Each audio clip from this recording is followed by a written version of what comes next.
Hi everyone, I'm Olivia. Let's talk about putting Adam in a special institution. I know a great place.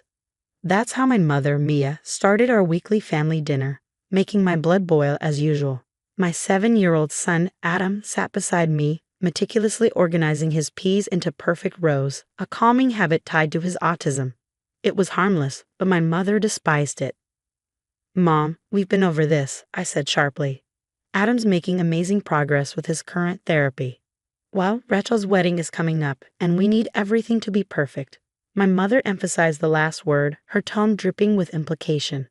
As if summoned by the mere mention of her name, my half-sister Rachel waltzed in, late as always, flashing her massive engagement ring. Oh my God, the wedding planner just showed me the most amazing centerpieces, she gushed. How nice, I muttered, keeping my focus on Adam, who was managing well in a chaos.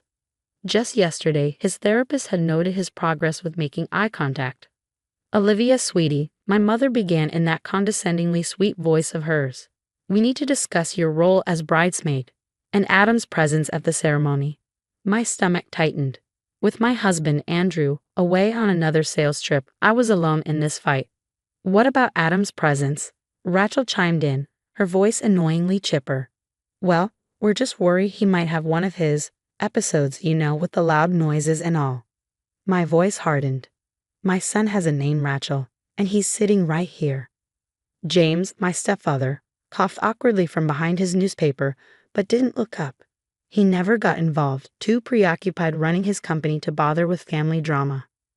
Darling, my mother pressed, reaching across the table, we just want everything to go smoothly for Rachel's special day. Maybe Andrew's parents could watch Adam. Adam's soft voice cut through the tension. Mom, are they talking about me? I squeezed his hand under the table, our silent signal. No, sweetheart. Everything's fine. Keep eating. Rachel rolled her eyes. Kevin's family is very traditional, Liv. They're expecting a certain kind of wedding. A certain kind? I interrupted, my voice rising. You mean one without your autistic nephew? Don't be dramatic, my mother sighed. We're trying to help. Your parenting choices are unconventional. Unconventional? I shot back. Because I refuse to hide my son away. Because I'm proud of who he is. Rachel smirked, gesturing to Adam. Look at him now, playing with his food. That's exactly what I mean. That's enough. I stood abruptly, my chair scraping the floor. Adam, honey, we're leaving. As I buckled him into the car seat, Adam's big blue eyes searched mine. Mom, are you mad? Not at you, baby. Never at you. Driving home, I couldn't shake the sense that this wedding drama was far from over. Little did I know, I was absolutely right. At the rehearsal dinner, the country club buzzed with activity. Adam sat quietly in a corner, absorbed in his tablet. I noticed my mother huddled with her friend Sarah, who worked as a nurse. Their furtive glances toward Adam sent a chill down my spine. I brought what you asked for, Sarah whispered, slipping something into my mother's purse. Just a mild sedative, my mother muttered. It's for the best. Olivia doesn't understand what's at stake. My heart dropped. Was I hearing this right? Pretending to fix Adam's collar, I watched as my mother moved toward the drink station, where his apple juice sat waiting. Hey, sweetie, want your juice? She called, reaching into her purse. I bolted across the room. What are you doing? My mother jumped, dropping a small pill bottle. Purple tablets spilled across the floor. Are these Axanax? Someone murmured. Mom, were you trying to drug my son? My voice shook with rage. The room fell silent. Rachel rushed over, her rehearsal dress swishing. What's going on? Your grandmother was about to slip medication into Adam's drink, I exclaimed. Olivia, don't be absurd, my mother scoffed. It's just something to help him stay calm. To help him stay calm. He's not a dog you can tranquilize. Sarah tried to back away, but I blocked her path. You gave her these, didn't you? I was just trying to help, Sarah stammered. Mia said. Adam might have a meltdown. Rachel interjected. Maybe Mom has a point.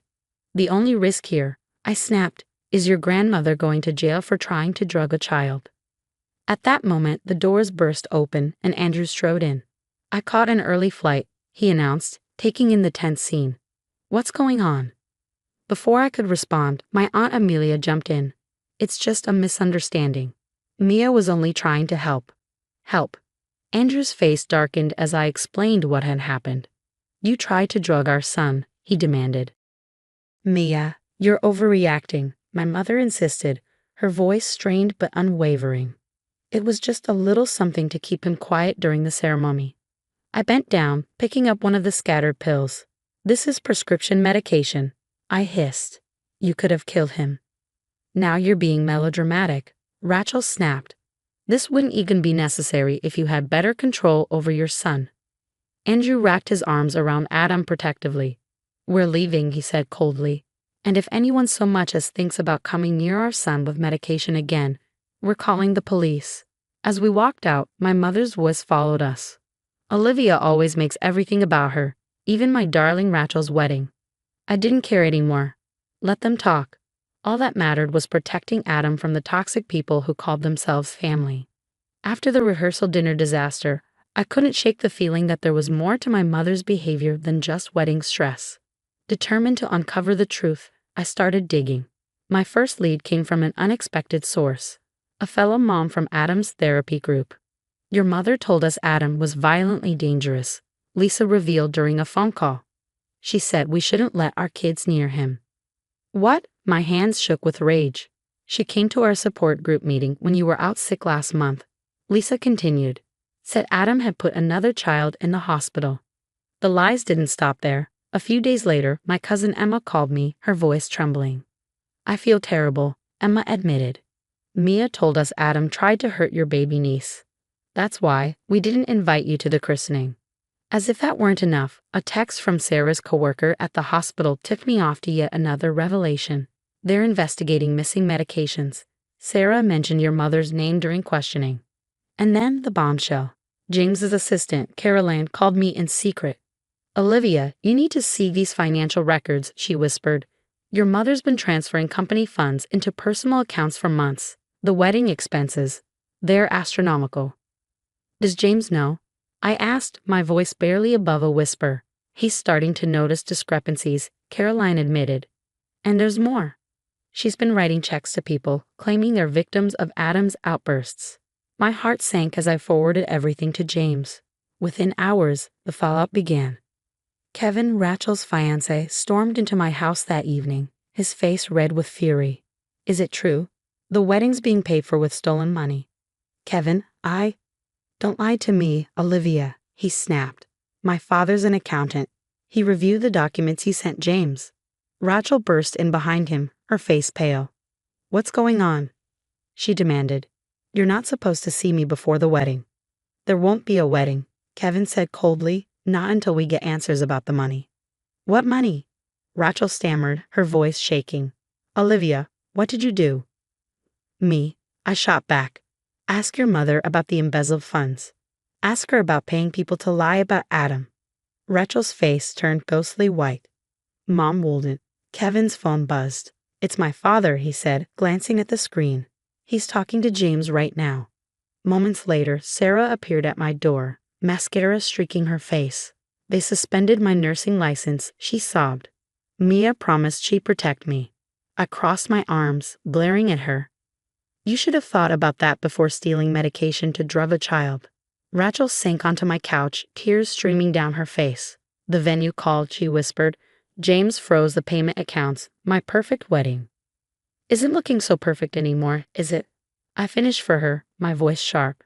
A twisted sense of satisfaction surged through me, but it was quickly swallowed by exhaustion. Olivia, please, Rachel begged, sobbing into her hands. You have to help me fix this. Fix what? I demanded, my voice rising. Mom's lies? The stolen money? The attempts to drug Adam? The years of making me feel like a horrible mother. My phone buzzed constantly with messages from family members all saying the same thing. We had no idea. Mia told us. We're so sorry.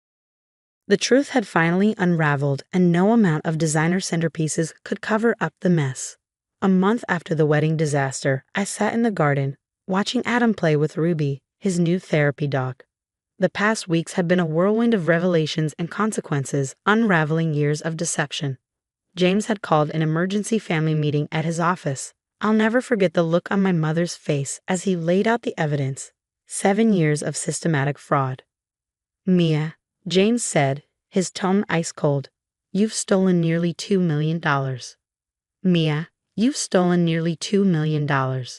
James, darling, I can explain, she stammered. Save it for the divorce attorneys, he shot back. And Rachel, your wedding fund is being seized as evidence. Rachel gasped. But my social committee position, my charity board seats. All gone, James replied flatly. They've already voted you out. The follow-up didn't stop there. Sarah, now desperate to salvage her career, testified during her nursing board hearing. Mia had me forge prescriptions for years, she confessed, her voice breaking. Not just for Adam, diet pills, anxiety medication, sleeping tablets, for her society friends too. The dominoes kept falling. Rachel's perfect life crumbled when Kevin called off their engagement with a scathing social media post. I won't start a marriage based on stolen money and lies. Soon after, Rachel showed up at my door, clutching packed bags. Olivia, please, she begged. I can't afford my condo anymore. I crossed my arms. Try the efficiency apartments on Oak Street. I hear they're always hiring at the diner next door. My mother attempted a dramatic apology over coffee. I was just trying to maintain our family's image. You don't understand the pressure. No, Mom, I replied firmly. You don't understand. Adam was never the problem. You were. One by one, relatives called to apologize. Aunt Amelia broke down in tears. We should have stood up to Mia years ago, Olivia. We watched her torture you and Adam. And we did nothing. Meanwhile, Adam was thriving in his new therapy program. His therapist marveled at his progress now that the constant stress was gone. Mom, Adam asked one morning, his blue eyes sparkling, can I invite Tommy from therapy to my birthday? Of course, sweetheart, I replied smiling. We'll invite whoever you want. Last weekend, we hosted his birthday party in our backyard. The space was filled with joy. Adam's therapy group friends, their understanding parents, supportive family members who had earned back our trust. Andrew grilled burgers while Ruby, the dog, chased the kids through the sprinkler.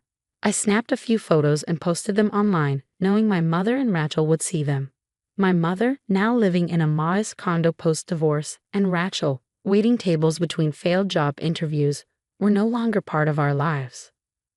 Olivia, Andrew whispered, hugging me from behind. Adam's telling jokes to his friends. I looked over at my son. He was surrounded by people who accepted him exactly as he was. He laughed, made eye contact, and felt free to be himself, without fear of judgment or criticism. My phone buzzed with another message from my mother. I miss my grandson. I left it unread, just like the last dozen messages. Some bridges can't be rebuilt. Some apologies come too late. The party ended with Adam opening his presents, his face glowing with genuine joy. No one shushed him when he got excited. No one suggested medication when he needed a quiet moment. No one made him feel less than perfect. Best birthday ever, Mom, Adam said, hugging me tight. Looking around at our chosen family, the people who stood by us, protected Adam, and valued truth over appearances, I knew we found our happy ending, not in revenge, but in freedom from toxic people who had never deserved us in the first place. Sometimes the best revenge is simply living well, surrounded by authentic love and acceptance. Adam and I were doing exactly that. What would you do if you caught a family member trying to secretly drug your child? Would you maintain contact if they claimed they meant well, or would you cut them off completely, as I did? Share your thoughts in the comments below.